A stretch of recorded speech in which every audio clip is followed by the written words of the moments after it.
going to do...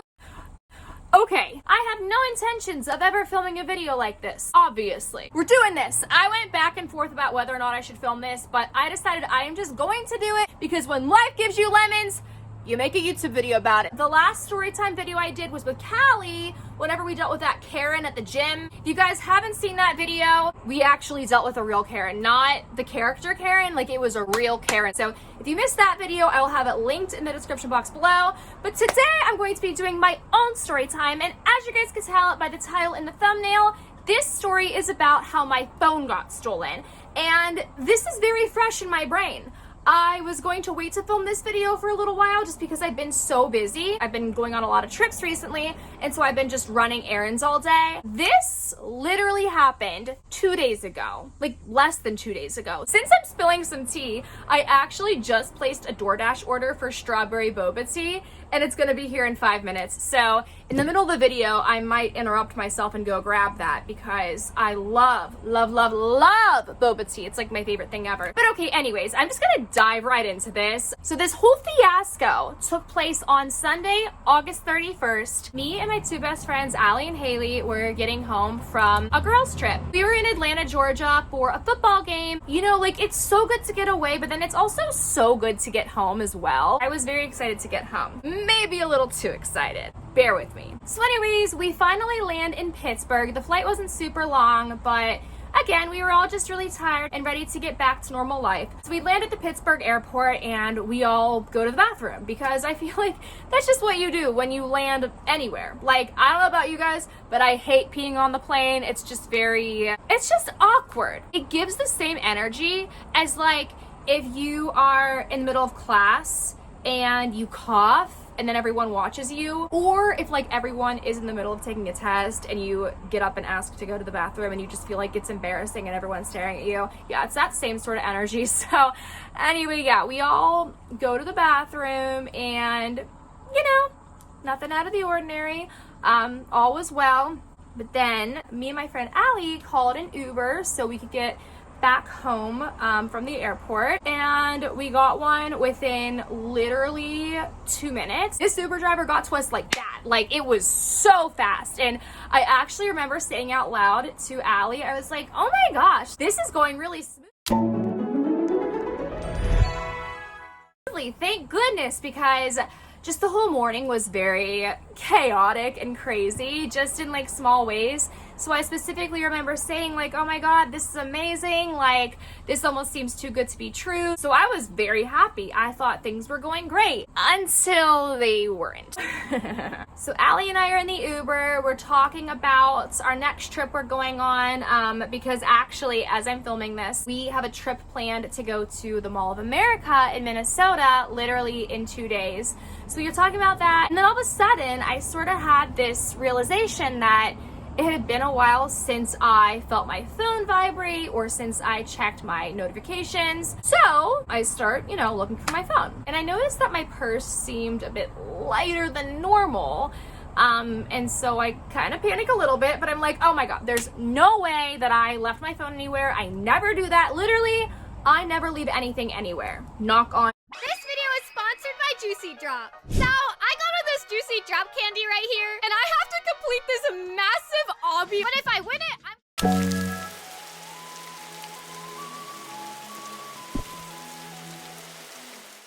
would. But yeah, I thought there's no way I left it anywhere. So I looked through my purse, I looked through my backpack that I took with me to the airport. I knew it wasn't in my suitcase. And I'm just like digging. And my friend Allie is like telling me a story as this is happening. And I just kind of stop and I look at her with a very serious expression. And then she notices, so she goes, what's wrong?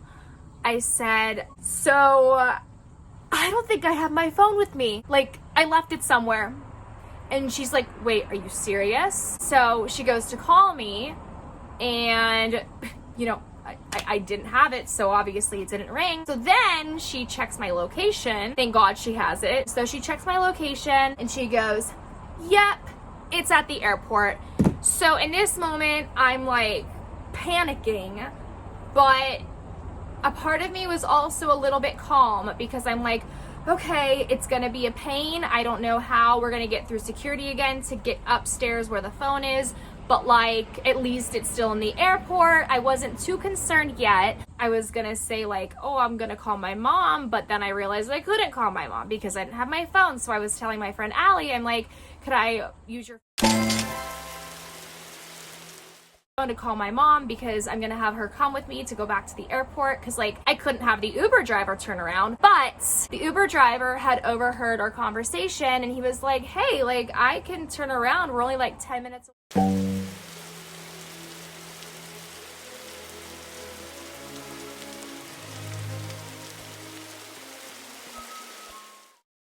from the airport. And I was like, oh my gosh, are you sure? Like I feel so bad, I don't know how long it's gonna take to get the phone back. And he's like,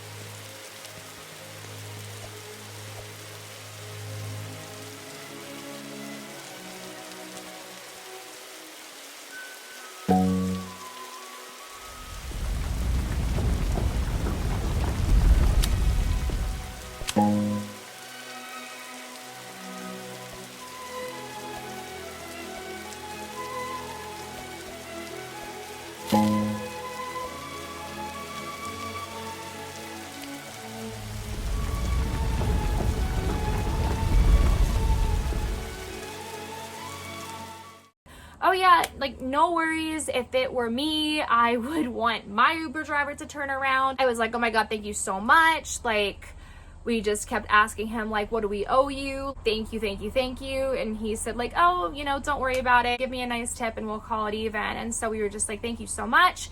So anyway, he turns around and we're on our way back to the airport. And I mean, I was kind of trying to be calm because I'm like, okay, like one way or another, we're going to be able to get back in. But again, it was just kind of tricky because you can't just go inside and waltz around the airport without like, you know, getting through security, going through the terminal. Like there's a lot of, airports are very confusing, okay? So anyway, we leave all our luggage with the Uber. He said he would wait for us, which was very kind of him. We run inside and I was trying to find someone that worked there to kind of ask like what the best approach would be to getting the phone back. So at first I approached this gentleman who, I mean, he was standing in the right spot. He was dressed up real nice. I assumed that he worked at the airport, but he didn't. And I'm standing there frantically explaining to him my whole story. And it makes sense now. The whole time I was telling him the story, he looked like he was going to interrupt me and say something. And it was because he was proceeding to tell me, hey, I'm sorry, I don't work here. And I was like, but literally I went up to him and I'm like, So hey, my friend and I just got off our flight. We flew with Southwest Airlines and I was in the bathroom upstairs by Annie Ann's Pretzels and I left my phone in there. Like, how do we get there? I told him my whole life story. And then he's like, yeah, I don't work here. And I'm like, ah! I was so embarrassed. And my friend Allie was like, oh, well, you looked very important, so we thought you worked here. The Chevy Equinox is more than an SUV. It's your safety check. Bro. He did not. Yes, my bubble tea's gonna be here in 2 minutes. Anyway, resuming the story. So after that, we went to an actual self-help desk. We asked the woman at the desk like what we should do in this situation, and she told us to take the elevator to go upstairs and find our airline and speak with a representative from Southwest. So we were like, okay. We take the elevator, we get upstairs, we go to the Southwest section. And, you know, I'm very frantic. I'm getting a little more panicky because, you know, more time is going by and this is taking longer than I thought it would have. We get to the Southwest Airlines section. I go up to speak to one of the representatives. And as I'm telling my story of, you know, how my phone is upstairs and I forgot it, my friend Allie interrupts and she goes, Kayla, I'll do a reenactment. This was her. Kayla, I don't want to scare you, but your phone is moving. And I was like, my heart dropped to my butt. I started actually panicking. If you didn't catch on to what I was saying, again, my friend Allie has my location. And so she was tracking my phone. And so when she realized my phone was no longer in the airport and it was now, you know, on the road, guys, I am not kidding you, I literally got dizzy because nothing like this had ever happened to me before. And so anyway, the woman originally, she was going to give us this little pass to go through security, and then we would have had to take the terminal to, you know, get back upstairs to that specific bathroom.